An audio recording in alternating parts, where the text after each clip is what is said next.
I knew nothing about addiction. I was a social worker before I was a nurse, and I thought an addict was someone who was a homeless person on the streets of New York. And I didn't know anything until it hit our family. We were looking for a place for a loved one, and we found Avenues. It was a terrible thing watching my daughter go through that and not being able to do anything about it, and not be able to help her. When she came out of this program, I knew I needed to be a part of it. I can't, thank them enough.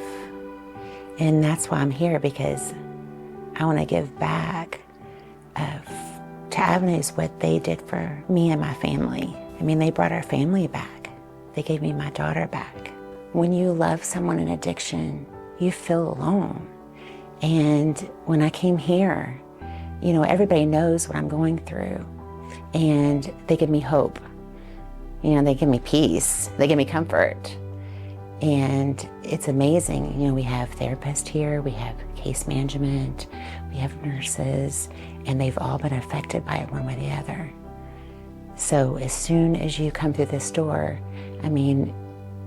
you are going to be comforted, and everyone knows what you have gone through and what your family is going through.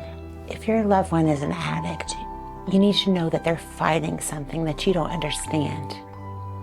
They don't want this for themselves. It's a disease, and don't give up on them. Fight for them, fight with them. Get them help, get you help. You're not alone. You can find your way home here at Avenues in Clarksville. It's amazing. I love this place. I hope to retire here.